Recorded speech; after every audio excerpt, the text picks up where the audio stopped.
رب اشرح لي صدري ويسر لي أمري واحلل عقدة من لساني يفقهوا قولي. سورہ بقرہ لمبی سورت ہے، قرآن کریم کی سب سے بڑی لمبی سورت، اور اس کے بارے میں بہت ساری فضیلتیں آئی ہیں، اور سب سے اہم مقصد سورہ بقرہ کا یہ ہے کہ مومنوں کو تربیت دیں، ایمان والوں کو، کہ اللہ کے سامنے سرنڈر ہو جاؤ، اللہ تعالیٰ کے سامنے سرنڈر ہو جاؤ. یہودیوں کی طرح جب گائے کو ذبح کرنے کا حکم دیا گیا، جو جس طریقے سے نخرے کیے اور مختلف سوال کرنے لگے موسیٰ علیہ السلام سے، ویسا نہیں. اور صحابہ رضی اللہ اجمعین نے اللہ تعالیٰ کے حکم کے مطابق عمل کر کے بتایا. اس لیے قرآن کریم میں آخر میں اللہ تعالیٰ نے سورہ بقرہ کے آخر میں آمن الرسول بما انزل الیہ من ربہ والمؤمنون، صحابہ کی تعریف کی، کہا کل آمن باللہ وملائکتہ وکتبہ ورسلہ. سارے صحابہ سارے انبیاء پر ایمان لائے، اور انہوں نے کہا کہ سمعنا واطعنا، ہم نے سنا اور ہم اطاعت کرتے ہیں. ہم نے یہ نہیں کہا یہودیوں کی طرح سمعنا وعصینا، ہم نے سنا اور ہم نافرمانی کرتے ہیں، ہم مانتے نہیں، ایسا نہیں کہا صحابہ نے. تو یہاں پر سرنڈر، جیسا کہ علامہ ابن قیم رحمۃ اللہ علیہ فرماتے ہیں، لا یقوم باب الاسلام الا علی عتبۃ التسلیم. اسلام کا دروازہ سرنڈر اور تسلیم کے چوکٹ پر بیٹھتا ہے. چوکٹ جس پر دروازہ بیٹھتا ہے، فٹ ہوتا ہے. یہ اسلام کا دروازہ کس چوکٹ پر بیٹھتا ہے؟ جس میں ایک مسلمان، ایک مومن اللہ کے سامنے اپنے آپ کو سرنڈر کرتا ہے. ذری بھی نافرمانی، سرکشی، میں، تکبر، دین پر اعتراض، اللہ کے حکم کے خلاف نعوذ باللہ کوئی چیز آتی ہے، گیا اس کا اسلامی گیا. سورہ بقرہ کے شروع میں اللہ تعالیٰ نے لوگوں کے 3 قسموں کا ذکر کیا، مومن، کافر، منافق. اور منافقوں کے بارے میں تفصیل سے بتایا، کیونکہ وہ سب سے بڑے دشمن ہیں. سامنے تو مسلمان ہیں لیکن پیچھے سے اسلام کو ختم کرنے کے در پہ رہتے ہیں. آدم علیہ السلام اور حوا علیہ السلام اور آدم علیہ السلام کا زمین پر بھیجنا، اور ان کا دشمن ابلیس اور شیطان، اس کے اولاد، اللہ نے ڈرایا، اے انسانوں، شیطان کہیں تمہیں اس طریقے سے ذلیل نہ کر دے جس طریقے سے تمہارے باپ کو اور تمہاری ماں کو اس نے کیا تھا. بنو اسرائیل کے بارے میں اور خاص طور پر یہودیوں کے بارے میں تفصیل سے بات آئی، اور قرآن کریم کے ساتھ محمد صلی اللہ علیہ وسلم کے ساتھ ان کا کیا موقف تھا، کیا اسٹینڈ تھا، اس کا ذکر کیا. اور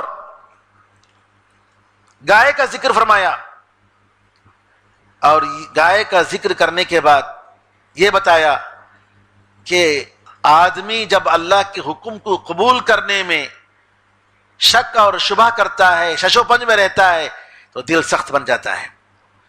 گناہوں کی وجہ سے دل کیا ہوتا ہے؟ پتھر بن جاتا ہے. اور جب پتھر بن جاتا ہے تو اچھے برے میں تمیز نہیں ہوتی. پھر اس کے بعد انبیاء علیہ السلام کے ساتھ یہودیوں نے، اور فرشتوں کے ساتھ، کہ فرشتوں کے بارے میں کیسا ان کا موقف تھا. جبریل علیہ السلام کو وہ لوگ اپنا دشمن سمجھتے تھے. اور یہ کہ اللہ تعالیٰ کی گھروں میں، مسجدوں میں اللہ کی یاد کرنے سے کسی کو روکنا نہیں چاہیے، جیسا کہ عیسائیوں نے کیا. مسجد حرام سب سے پہلی مسجد اللہ کے لیے کیسی بنی اور کس نے بنایا. اور اسی طریقے سے یہ کہا کہ دین میں جو امامت ہے، بڑا مقام، یہ ظالموں کو نہیں ملتا ہے. اور اسی طریقے سے آخر میں انبیاء نے کس طریقے سے اپنے بچوں کو وصیت کی، کیسے وہ وصیت کرتے تھے. یعقوب علیہ السلام موت کے موقع پر وصیت کرتے ہیں، تم کس کی عبادت کرو گے. سب سے اہم چیز توحید کی وصیت کی. اور ہر انسان کو اپنے بچوں کی تربیت کے لیے یہ کرنا چاہیے، مرتے دم تک کرنا چاہیے. اور آخر میں کہا کہ یہ امت جو جس کا ذکر ہوا ہے یہ جا چکی ہے، انہوں نے جو کیا اس کا بدلہ ان کو ملے گا، اور تم لوگ جو کرو گے تمہیں بدلہ اس کا ملے گا۔ یہ مختصر طور پر میں نے سورہ پہلے جز کے بارے میں نے آپ کو بتایا۔ اب آئیے میں اس میں جو نکات جمع کیا ہوں وہ تقریباً 50 نکتے ہیں۔ شروع میں اللہ تعالیٰ نے ایمان بالغیب، نماز قائم کرنا اور زکوٰۃ دینے کا حکم دیا۔ ایمان بالغیب، دل سے اس کا تعلق، نماز قائم کرنے کا بدن سے اس کا تعلق، اور زکوٰۃ کا تعلق مال سے ہے۔ یہ تینوں چیزیں جب جمع ہوتی ہیں تو انسان کا ایمان کی علامت ظاہر ہوتی ہے۔ نمبر 2، ہدایت، اللہ تعالیٰ کی اس کتاب سے ہدایت لینے کے لیے تقوی ضروری ہے۔ تقوی کے بغیر آپ اس قرآن سے فائدہ نہیں اٹھا سکتے۔ تقوی کا مطلب کہ اللہ کے لیے، اللہ کے حکم کے مطابق، نبی کریم صلی اللہ علیہ وسلم کی سنت کے مطابق اپنی زندگی گزار رہے ہیں، پورا عمل، دوزخ سے بچنے کی کوشش کر رہے ہیں۔ نمبر 3، آدمی کی حقیقی خوشی اس کی کامیابی سے ہے، اور اس کی کامیابی کے لیے ان صفتوں کا ہونا ضروری ہے۔ غیب پر ایمان لانا، جو چیزیں ہم نہیں دیکھتے ہیں اس پر ہم ایمان لاتے ہیں۔ نماز قائم کرنا، زکوٰۃ دینا، جی اللہ نے کہا یہ سارے جو کرتے ہیں یہی لوگ حقیقت میں کامیاب ہیں۔ نمبر 4، مومنوں کی اہم صفتوں میں سے یہ ہے کہ ایمان بالغیب پر وہ ثابت رہتے ہیں اور اللہ تعالیٰ سے ہمیشہ ڈرتے ہیں۔ اللہ کے بارے میں ان کو یقین ہوتا ہے کہ اللہ میں دیکھ رہا ہے، چاہے وہ اکیلے میں ہو چاہے وہ لوگوں کے ساتھ ہوں۔ نمبر 5، اللہ نے منافقوں کے بارے میں بتایا کہ ان کے کان پر مہر لگا دیے، ان کے دلوں پر مہر لگا دیے۔ جی کیا مطلب؟ کہ جب گناہیں دلوں پر مسلسل آتی ہیں پردہ پڑ جاتا ہے، دل پر پردہ پڑ جاتا ہے، کان پر پردہ پڑ جاتا ہے، آنکھ پر پڑ جاتا ہے، پردہ پڑ جاتا ہے، پھر اس کے بعد حق اور باطل میں تمیز کرنے کی صلاحیت نہیں ہوتی۔ اور یہاں جو فرمایا دل، آنکھ اور کان، یہ وہ 3 ذرائع ہیں جس کے ذریعے انسان نالج حاصل کرتا ہے، علم حاصل کرتا ہے۔ جب ان پر مہر لگ گیا تو کہاں سے علم آئے گا، کہاں سے ہدایت ملے گی؟ نمبر 6، کافروں کے بارے میں 2 آیتوں میں ذکر فرمایا، منافقوں کے بارے میں 13 آیتوں کا ذکر کیا۔ جیسا کہ میں نے بتایا پہلے بھی، کافروں سے بڑھ کر یہ منافقین کا نقصان ہے، کیونکہ منافق سامنے لوگوں کے سامنے مسلمان اور لوگوں کے پیچھے مسلمانوں کا دشمن۔ نمبر 7، منافقوں کی علامت ہے کہ نیک لوگوں کو حقیر سے نظر سے دیکھتے ہیں اور ان کی عزت نہیں کرتے۔ جب ان سے کہا جاتا ہے کہ لوگ جیسے ایمان لائے ویسے ایمان لاؤ تو کیا بولتے ہیں؟ ارے یہ لوگ پاگل ہیں، ان کے سے کہا کیسے ہم ایمان لائیں؟ ان پاگلوں کے جیسے ہم ایمان لائیں؟ کون؟ یہ منافقین۔ تو دینداروں کی، ایمان والوں کی، نیک لوگوں کی جی کل حقیر نظر سے دیکھنا، حقارت سے پیش آنا ان کے ساتھ، یہ نفاق کی علامت ہے۔ اور نمبر 8، ان آیتوں سے معلوم ہوتا ہے کہ جو لوگ عورت کو آزاد کرنے کا نعرہ لگاتے ہیں کہ اسلام نے عورت کو قید و بند میں ڈال دیا ہے، یہ علماء کا فتویٰ ہے جس کی وجہ سے عورتوں کو پریشانیوں میں ڈال دیا ہے۔ یہ سب کیا ہے؟ باتیں اچھی کرتے ہیں اور حقیقت میں عورتوں کی عزت سے کھیلنا چاہتے ہیں۔ جیسا کہ بعض علماء نے کہا یہ لوگ جو ہے عورت کو آزاد نہیں کرنا چاہتے بلکہ عورت تک پہنچنے میں آزادی چاہتے ہیں، یہ ان کا مقصد ہے۔ لہذا یہ باتیں جو کرتے ہیں ان کی باتوں سے آپ دھوکہ مت کھائیں، حقیقت میں یہ لوگ فساد مچاتے ہیں لیکن ان لوگوں کو پتہ نہیں۔ نمبر 9، اللہ کی مخلوقات میں غور و فکر کرنا ایمان اور یقین کو بڑھاتا ہے۔ اسی لیے اللہ تعالیٰ بار بار کیا آسمان میں نہیں دیکھتے، زمین کی نشانیوں میں نہیں دیکھتے؟ ارے ان کے اندر غور و فکر نہیں کرتے، تمہارے اندر اللہ تعالیٰ نے جو صلاحیتیں پیدا کی ہے، تمہارا دل کتنے ہزار کلومیٹر جو ہے پمپ کرتا ہے، یہ آنکھ، یہ بال، یہ سر، یہ دماغ، یہ ہاتھ، یہ انگلیاں، اللہ بار بار غور و فکر کرنے کی دعوت دیتا ہے. کیوں؟ تاکہ اللہ تعالیٰ کے اوپر ہمارا ایمان اور ہمارا یقین بڑھے. نمبر 10، یہ بدنصیبی کی بات ہے اور بد اخلاقی کی بات ہے کہ ایک اچھا آدمی تمہارے ساتھ اچھا سلوک کرے اور تم اس کے ساتھ بدسلوکی کرو. جب اللہ تعالیٰ سب کچھ دے رہا ہے، آسمان اور زمین سے تمہیں کھلا رہا ہے، تم اللہ کے ساتھ کسی اور کو شریک کیسے کر سکتے ہو؟ نمبر 11، جنت میں جنتی ہمیشہ کے لیے رہیں گے. وہ نعمتیں ختم نہیں ہوں گی، کٹیں گی نہیں. اور یہ سب سے بڑی کامیابی ہے، ہمیشہ کی کامیابی. دنیا کی جتنی نعمتیں ہیں ختم ہونے والی ہیں، پرزوال ہیں، لیکن جنت کی جو نعمت ہے وہ لازوال ہے. نمبر 12، اللہ تعالیٰ نے کہا کہ یہ لوگ قرآن پڑھ کر جو لوگ نعوذ باللہ باطل کا راستہ اپناتے ہیں، اللہ نے ان کی مذمت کی. یہ ایس خوارج جو دین کو جاننے کے بعد نعوذ باللہ دہشت گردی کا کام کرتے ہیں، معصوم لوگوں کا خون بہاتے ہیں. علماء نے کہا کہ یضل بہ کثیرا ویہدی بہ کثیرا. یضل بہ کثیرا کہ قرآن کے ذریعے بہت سارے لوگوں کو اللہ تعالیٰ گمراہ کرتا ہے. سعد بن ابی وقاص کے بارے میں آتا ہے کہ یہ خوارج ہیں جنہوں نے صحابہ کو قتل کیا، صحابہ کو قتل کرنے کو ایمان سمجھا.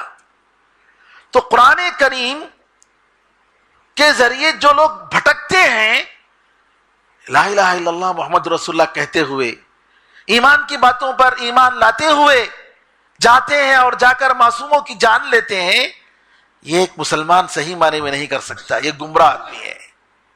یہ گمراہ کیوں ہوا؟ یہ گمراہ اس لیے ہوا کہ حق کو جیسے معلوم کرنا چاہیے، قرآن کریم کو جیسے پڑھنا چاہیے ویسا نہیں پڑھا. علامہ ابن حزم رحمۃ اللہ علیہ فرماتے ہیں خوارج کی سب سے بڑی غلطی یہ تھی کہ ان کے زمانے میں بڑے بڑے صحابہ موجود تھے، لیکن ان لوگوں نے صحابہ سے دین نہیں سیکھا، علم نہیں سیکھا، اور چھوٹے اسپیکرز، بولنے والے، جذبات میں کھیلنے والے اور جذبات کی طرف دعوت دینے والے، ارے ایسا کرو ویسا کرو، ارے مار دیں گے، ارے چلو کریں گے، نعوذ باللہ. یہ اسلام نہیں ہے، اسلام کی تعلیمات نہیں ہے. قرآن کریم صبر، حکمت، تعلیم اور اللہ تعالیٰ سے دعا، اس کی تعلیم دیتا ہے. تو لہذا صحیح لوگوں کے ساتھ بیٹھنے سے انسان علم سیکھتا ہے، اور کم علموں کے ساتھ بیٹھنے سے انسان کا ایمان بھی جاتے رہتا ہے. علی رضی اللہ عنہ کو قتل کرنے والے، عثمان رضی اللہ عنہ کو قرآن کریم پڑھتے ہوئے شہید کیا. عثمان رضی اللہ عنہ کو، نعوذ باللہ. وہ کیا سمجھ رہے تھے؟ وہ بہت اچھا کام سمجھ رہے تھے. قرآن، جبکہ عثمان رضی اللہ عنہ قرآن کریم کی تلاوت کر رہے ہیں. جیسے بکرے کو کاٹا جاتا ہے اس طریقے سے کاٹا گیا، نعوذ باللہ. تو یہ لوگ ہیں جو غلط راستوں میں چلتے ہیں اور جہالت میں اللہ کی عبادت کرتے ہیں. نمبر 13، بہترین رہائش، رزق، کھانا پینا، بیوی اور موت سے سلامتی. یہ چاروں چیزیں جنت میں ہیں، اور اس سے بڑھ کر ایک مومن کو کیا چاہیے. نمبر 14، مومن کے پاس جب اللہ کا حکم آتا ہے فوراً اس کو تسلیم کرتا ہے، لیکن منافق آرگیومنٹ کرتا ہے. حدیث آ گئی نبی کریم صلی اللہ علیہ وسلم کی، آمنا و صدقنا بولو، آرگیومنٹ مت کرو. اللہ کا حکم آ گیا قبول کرو اس کو، پہلے آرگیومنٹ مت کرو. دل اللہ کے پاس ہے. جی، بعض سعودیہ میں ایک صاحب تھے، بہت بڑے عالم تھے، بہت ساری کتابیں لکھی انہوں نے. ان کی زبان پر لوگ اشش کرنے لگے. وہ جاتے تھے اور جا کر وہ ڈیبیٹ کرنا شروع کیے. ڈیبیٹ کرتے کرتے ایسا ہوا کہ نعوذ باللہ مرتد بن گئے، دین کو چھوڑ دیا، اور اس کے بعد نعوذ باللہ اسی حالت میں وہ مرے، نعوذ باللہ من ذالک. لہذا انسان کو سب سے پہلے اللہ سے ڈرنا چاہیے، اور اللہ تعالیٰ کی کسی بھی بات پر اعتراض نہیں کرنا چاہیے. سمجھ میں آئے نہیں آئے قبول کرو. عمل دوسرا مرحلہ ہے. پہلا مرحلہ قبول، ایکسپٹ. اللہ نے فرمایا قرآن میں ہم ان کو حق قبول کرنے سے ان کے دل کو پلٹاتے ہیں. کیوں پلٹاتے ہیں؟ پہلی مرتبہ قبول نہیں کرے. کما لم یؤمنوا به اول مرہ، پہلی مرتبہ جب سنے قبول نہیں کیے، اس لیے کیا کرتے ہیں؟ دوسری مرتبہ اس کی پاداش میں اس کی سزا کے طور پر قبول کرنے نہیں دیتے. 15 تسبیح سبحان اللہ، اللہ کی پاکی بیان کرنا فرشتوں کی علامت ہے، فرشتوں کی صفتیں ہیں. قالوا سبحانک، اے اللہ تیری پاکی ہے. تو مومنوں کو بھی چاہیے فرشتوں کی مشابہت کرتے ہوئے اللہ تعالیٰ کی پاکی بیان کرتے رہیں. 16 کتنے بڑے علم میں پہنچ جائیں، مرتبہ اور مقام میں پہنچ جائیں، تواضع اور عاجزی اختیار کرنی چاہیے. فرشتوں کی صفت دیکھیے، کہا ہمارے پاس ہے اللہ تو جو سکھایا اتنا ہی ہمارے پاس علم ہے. سبحانک لا علم لنا الا ما علمتنا. تواضع، عاجزی. من تواضع للہ رفعہ اللہ، جو اللہ کے لیے عاجزی اختیار کرتا ہے اللہ تعالیٰ اس کو اونچا کرتا ہے. تکبر نہیں، کبھی بھی نہیں. اس کے برخلاف ابلیس، اس کی کیا عادت؟ تکبر. انا خیر من، میں اس سے بہتر ہوں، میں کیوں سجدہ کروں؟ ابلیس نے کہا. 16 اللہ نے کہا کیا تم لوگوں کو نیکی کا حکم دیتے ہو اور اپنے آپ کو بھول جاتے ہو؟ علامہ ابن کثیر فرماتے ہیں اس کا مطلب یہ نہیں کہ آدمی اگر کوئی اچھا کام نہیں کر رہا ہے تو اس کا مطلب یہ نہیں کہ وہ نیکی کا حکم نہ دے. یہ نہیں ہے، کیونکہ وہ دوسری غلطی ہو گئی. نیکی کا حکم دینا، برائی سے روکنا ایک الگ فرض ہے، اور نیک عمل کرنا یہ ایک الگ فرض ہے. دعوت دینا، نیکی کا حکم دینا، برائی سے روکنا یہ الگ چیز ہے. دونوں میں فرق. آدمی اگر کوئی غلط کام کر رہا ہے اس کا مطلب یہ نہیں کہ وہ اس برائی سے نہ روکے، نہیں. اب لوگ جو ہے بعض لوگ شکر کی مثال دیتے ہیں، وہ کہاں سے حدیث آئی معلوم نہیں. ایک صحابی آ کر بولے گئے تھے نبی کریم صلی اللہ علیہ وسلم کے پاس، میرا بیٹا شکر بہت کھاتا ہے، ذرا بولو. تو رسول صلی اللہ علیہ وسلم بولے گئے تھے 3 دن کے بعد آؤ. بولے گئے تھے 3 دن کے بعد. کیوں 3 دن کے بعد؟ میں بھی شکر کھاتا تھا، اس وجہ سے جو ہے 3 دن کے بعد میں چھوڑ دیا، میں لہذا جو ہے. اب یہ حدیث کہاں سے آئی، کہاں سے لائے، لوگ سمجھ میں نہیں آتا. بہرحال تو یہ بتانا چاہتا ہوں کہ نیک عمل کرنا ایک فرض ہے، نیکی کا حکم دینا ایک دوسرا فرض ہے. اس کو چھوڑنے کی وجہ سے وہ چھوڑنا نہیں، دونوں بھی کرنا چاہیے. دونوں کے بارے میں بھی سوال ہوگا. دین کی تعلیمات پر عمل کرنے سے دل کو سکون ملتا ہے، ڈر جاتا ہے اور تنگی جاتی ہے، کیونکہ اللہ نے فرمایا فمن تبع ہدایا فلا خوف علیہم ولا هم يحزنون. جو میری ہدایت کی پیروی کریں گے نہ ان پر کسی قسم کا ڈر ہوگا اور نہ ہی کسی قسم کا غم. نمبر 18 قرآن کریم پڑھنا ایک عبادت ہے، لیکن اس پہ غور و فکر کرنا بھی چاہیے، اس کے لیے بھی وقت نکالنا چاہیے. قرآن کی آیتوں میں غور و فکر کرنا، اس کے معنی کو سمجھنے کی کوشش کرنا. نمبر 19 صبر اور نماز کے ذریعے دنیا اور آخرت کے سارے کام آسان ہو جاتے ہیں. وَاسْتَعِينُوا بِالصَّبْرِ وَالصَّلَاةِ، اللہ تعالیٰ سے مدد مانگو صبر کے ذریعے، نماز کے ذریعے. اور یہ کہا وَإِنَّهَا لَكَبِيرَةٌ إِلَّا عَلَى الْخَاشِعِينَ، یہ نماز پڑھنا اور صبر کرنا بہت مشکل ہے سوائے ان کے جن کے دل میں اللہ کا خوف ہوتا ہے، جن کے اندر خشوع اور خضوع ہے. نمبر 20 موسیٰ علیہ السلام کے ساتھ 40 رات کا ہم نے وعدہ کیا. یہاں دن بھی مراد ہے. رات کا ذکر کیوں کیا؟ علامہ بخاری رحمۃ اللہ علیہ فرماتے ہیں کیونکہ رات میں اللہ تعالیٰ کے ساتھ بات کرنے میں سب سے زیادہ مزہ ملتا ہے. مناجات، رات میں جو نماز ہوتی ہے اللہ کے لیے کھڑے ہوتے ہیں، اس میں جب پڑھیں گے اللہ کے ساتھ دعا کریں گے، خشوع و خضوع میں ہوتا ہے. 21 اللہ تعالیٰ نے یہودیوں کا ذکر فرمایا اور یہ کہا کہ یہ لوگ بچھڑے کی عبادت کرتے ہوئے اللہ کے جل کے دین سے جو ہے یہ لوگ نکل گئے. کب؟ جب موسیٰ علیہ السلام ان کو چھوڑ کر اللہ کے پاس آئے تھے تو بنو اسرائیل سامری کے پیچھے پڑ کر کیا کرے؟ پوجا کرنے لگے بچڑے کی. بچڑا کا مطلب گائے کا بچہ. علماء کہتے ہیں، امام طبری رحمۃ اللہ علیہ فرماتے ہیں، موسیٰ علیہ السلام غائب ہونے پر یہ لوگ گمراہی میں مبتلا ہوئے. اسی طریقے سے اگر کسی معاشرے میں علماء اور نیک لوگ نہیں رہتے ہیں تو معاشرہ بگاڑ کی طرف چلا جاتا ہے. تو لہذا معاشرے میں علماء اور نیک لوگوں کی سخت ضرورت ہے. نمبر 22، کسی ظالم کا ظلم جب حد سے زیادہ بڑھ جاتا ہے تو اس کے مرنے کے دن قریب آ جاتے ہیں. جیسے فرعون نے کیا کیا نہیں کیا، لیکن کیا ہوا؟ اللہ تعالیٰ نے لے جا کر اس کو پانی میں ڈبویا. نمبر 23، گناہیں ہماری جتنی بھی ہو جائیں اللہ تعالیٰ کی رحمت سے ہمیں مایوس نہیں ہونا چاہیے. اللہ تعالیٰ سے ہمیشہ معافی مانگنی چاہیے. بنو اسرائیل کا ذکر کرتے ہوئے اللہ نے فرمایا تم نے بچڑے کو خدا بنا لیا، ثم عفونا عنکم من بعد ذلک لعلکم تشکرون، پھر ہم نے تمہیں معاف کر دیا. مرتد ہونے کے باوجود اللہ نے معاف کر دیا، کہا تھا کہ تم شکر ادا کرو. لہذا انسان کو کبھی اللہ کی رحمت سے مایوس نہیں ہونی چاہیے.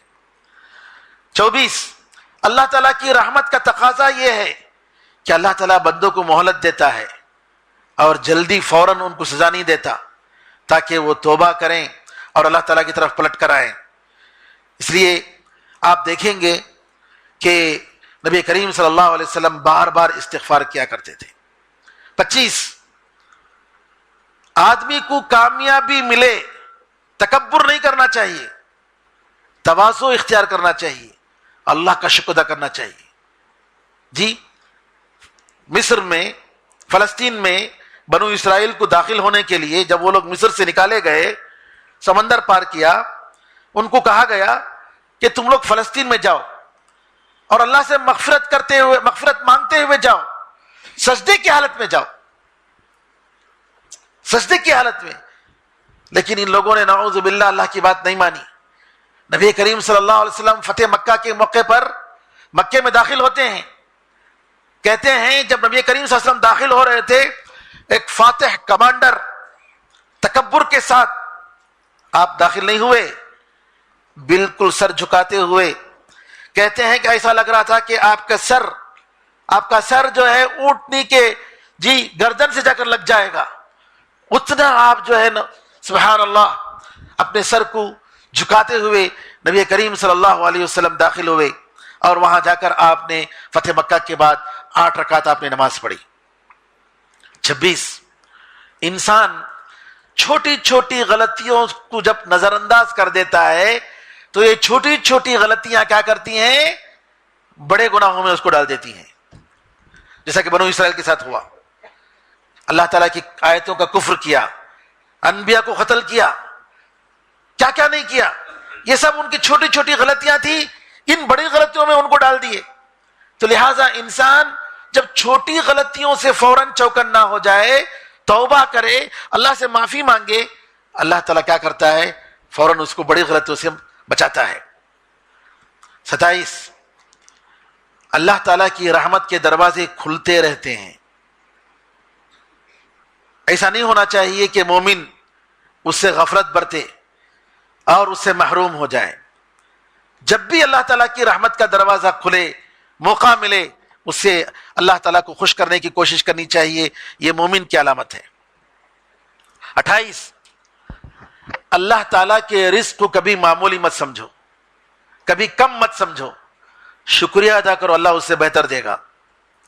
بنو اسرائیل کو من و سلوہ دیا گیا، بولے کیا ہے یہ میٹھا کبھی بھی کھاتے رہنا، من یہ سلوہ یہ پرندہ ہے کبھی بھی، یہ کیا ہم نہ دال ہونا، پیاز ہونا، لہسن ہونا، شکریہ ادا نہیں کیا. الٹا جو ہے نعوذ باللہ اللہ تعالیٰ سے جو ہے دوسری چیزیں مانگنے لگے. تو یہ چیز ایک مومن کے پاس نہیں ہونی چاہیے. اللہ نے آپ کو جو بھی دیا ہے شکر ادا کیجیے اور اللہ تعالیٰ آپ کو دے گا. 29، نافرمانی اللہ تعالیٰ کی گناہوں اور اس کی معصیت کا نتیجہ کیا ہے؟ کہ اللہ تعالیٰ ذلت ڈال دیتا ہے، فقر اور فاقہ کشی میں مبتلا کرتا ہے، اللہ تعالیٰ کا غصہ آتا ہے. یہودیوں کے بارے میں اللہ نے فرمایا ان پر ذلت کو مار دیا گیا, رسوائی ڈال دی گئی, اور اللہ تعالیٰ کے غصے کے ساتھ وہ واپس ہوئے. کیوں؟ اللہ کی آیتوں کا انہوں نے کفر کیا. تو یہ گناہیں ہیں. سلف کہتے ہیں نیک آدمی جب نیک عمل کرتا ہے اس کی روشنی اس کے چہرے پر ہوتی ہے, اس کا نور, نیکی کا نور اس کے چہرے پر ہوتا ہے. اور جب وہی آدمی کب گناہ کرتا ہے, برا عمل کرتا ہے, تو اس کی ظلمت, اس کی تاریکی اس کے چہرے پر رہتی ہے.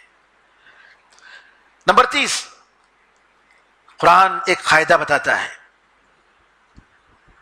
مسلمان, یہودی, عیسائی, سابئین, کچھ بھی ہو, نام سے کچھ نہیں ہے, اللہ پر اگر ایمان لاتے ہیں, نیک عمل کرتے ہیں, تو ان کا بدلہ وہاں قیامت میں ہے. یعنی یہودی ان کے زمانے میں جو نیک تھے, ایمان لائے, عیسائی ان کے زمانے میں, مسلمان ہمارے آپ کے زمانے میں, جو کوئی بھی اللہ پر ایمان لاتا ہے اور نیک عمل کرتا ہے اس کے لیے اللہ تعالیٰ کی جنت ہے. یہ نہیں کہتے ہیں نا جیسا کہ یہودیوں نے کہا نحن ابناء اللہ واحباہ, ہم اللہ کے بیٹے ہیں, اللہ کے پسندیدہ لوگ ہیں, ہم دوزخ میں نہیں جائیں گے, چند دن کے لیے جائیں گے. نعوذ باللہ, نہیں, ایسی بات نہیں. کسی کے نام سے نہیں ہے, رسول اللہ صلی اللہ علیہ وسلم کے خاندان میں پیدا ہو گئے تب بھی نہیں ہے, نیک عمل سے ہے, ایمان سے ہے. 31, اللہ نے فرمایا خذوا ما آتیناکم بقوہ, بنو اسرائیل سے کہا یہ ہم تورات آپ کو دے رہے ہیں, مضبوطی سے پکڑو. کیا مطلب؟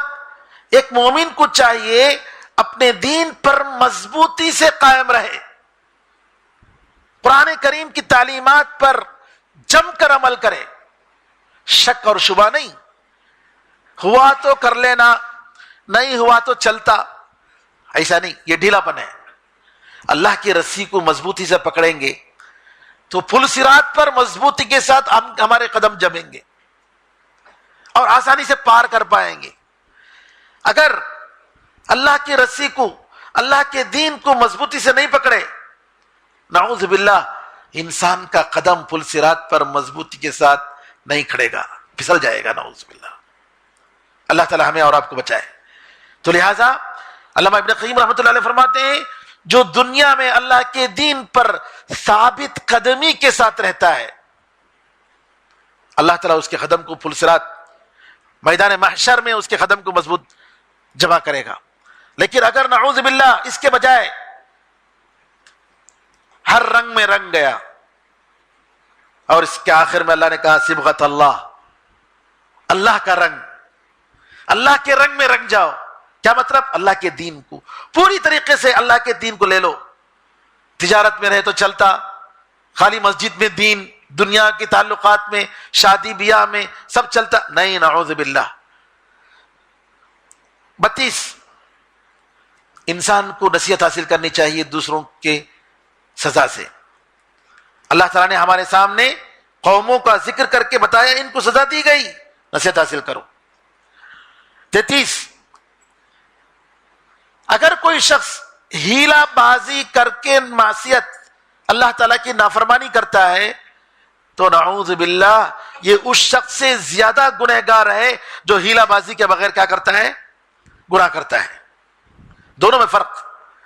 ہیلا بازی, رمضان آیا, زکوٰۃ اس پر فرض ہو گئی, اسے بولتا ارے میرے پر زکوٰۃ فرض ہو جائیں گی, 1 سال ہو جاتا نا تو یہ مال جو ہے میری بیوی کے نام پہ کر دیتا, بھائی کے نام پہ کر دیتا, اماں کے نام پہ کر دیتا, تاکہ 1 سال ہونے سے پہلے میرے اوپر 1 سال نہیں ہوا بول کے بتانے کے واسطے. اور بیوی کے پاس سے 11 مہینے ہونے کے بعد کیا کر دیتا؟ اپنے اوپر لے لیتا. تو اس طریقے سے کیا ہیلا بازی, اس کے اوپر جو ہے وہ سال میں زکاتش کبھی زکاتش نہیں ہوتی کہتے. نعوذ باللہ, اللہ تعالیٰ کو نہیں معلوم ہے. لہذا ہیلے بازی سے انسان کو دور رہنا چاہیے.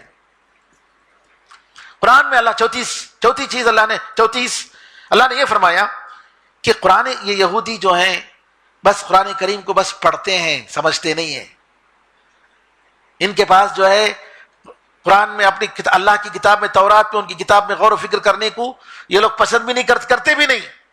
یہ عادت مسلمانوں میں نہیں ہونی چاہیے.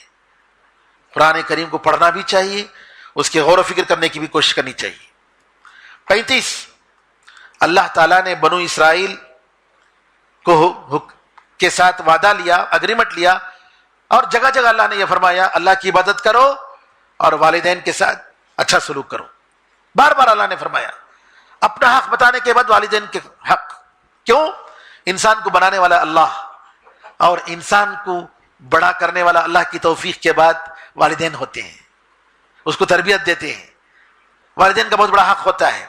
لہٰذا اللہ تعالیٰ نے بار بار اپنی عبادت اور توحید کا ذکر کرنے کے بعد والدین کی اطاعت و فرمانبرداری کا ذکر فرمایا. 36 یہ یقین کرو کہ اللہ تعالیٰ آپ کی پوشیدہ باتوں کو جانتا ہے اور لوگوں کے سامنے جو کرتے ہیں وہ بھی جانتا ہے. بار بار اس کی تاکید کی گئی کہ اللہ تمہارا نگراں ہے، تمہیں دیکھ رہا ہے، اور یہ مت سمجھو کہ اللہ تعالیٰ تمہارے عمل سے غافل ہے. نہیں، سب کچھ دیکھ رہا ہے، سب سے علم رکھتا ہے. 37 عذاب کوئی آئے تو اس عذاب کے ساتھ اس کو معمولی مت سمجھو، پلٹ کر آؤ، توبہ کرو. کیونکہ یہ معمولی سمجھنا، توبہ نہ کرنا انسان کے دل کو کیا کرتا ہے؟ سخت کر دیتا ہے اور مزید گناہوں میں ڈال دیتا ہے. 38 جادوگر یہ کافر ہیں. جادوگروں کے پاس نہیں جانا چاہیے. جو جادوگروں کے پاس جاتا ہے اس کا دین میں کوئی چیز نہیں، دین میں کوئی مقام نہیں. جادوگروں کے پاس جانا، ان کی باتوں کو یقین کرنا، حدیث میں آتا ہے کہ وہ جو ہے مسلمان نہیں ہے، اس کی نمازیں چلی گئی، 40 دن کی نمازیں بیکار ہو گئی. کیا مطلب؟ وہ دین سے نکل گیا. تو لہٰذا اللہ تعالیٰ نے اس برے عمل سے سوسائٹی کو اور سب کو خبردار کیا. 39 عمل کے قبول ہونے کی 2 شرطیں ہیں. ایک، وہ عمل اللہ کے لیے ہونا چاہیے. نمبر 2، وہ عمل نبی کریم صلی اللہ علیہ وسلم کی سنت اور شریعت کے مطابق ہونی چاہیے. من اسلم وجهه لله وهو محسن فله اجره عند ربه. جو اچھا عمل، جو اپنے چہرے کو اللہ کے لیے خالص کرتا ہے، اخلاص. محسن، احسان کا مطلب یعنی نیک عمل. نیک عمل کیا ہے؟ جو شریعت کے مطابق ہو. تو ایسے لوگوں کو اللہ تعالیٰ کا وعدہ ہے اور ان پر کوئی عذاب نہیں ہوگا. نمبر 40 اپنے نے غیروں کے ساتھ بھی اچھا سلوک کرنے کا اللہ نے حکم دیا. یہ لوگ تمہیں گالی دیں گے، یہ لوگ تمہیں ٹیررسٹ بولیں گے، یہ لوگ تمہیں تنگ کریں گے، تم پر ظلم کریں گے. فاعفوا واصفحوا، درگزر کرو، معاف کر دو. درگزر کرو، معاف کر دو، کیونکہ حالات ویسے ہی ہیں. 41 اللہ تعالیٰ کی مسجدوں سے روکنے والے، اللہ کی مسجدوں میں نماز پڑھنے سے روکنے والے اور مسجدوں کو برباد کرنے کی کوشش کرنے والے، یہ سب سے بڑے ظالم ہیں. یہ سب سے بڑے ظالم ہیں. نمبر 42 کبھی یہ نہ سمجھو کہ آپ کے دشمن آپ سے خوش ہو جائیں گے. کبھی خوش نہیں ہوں گے.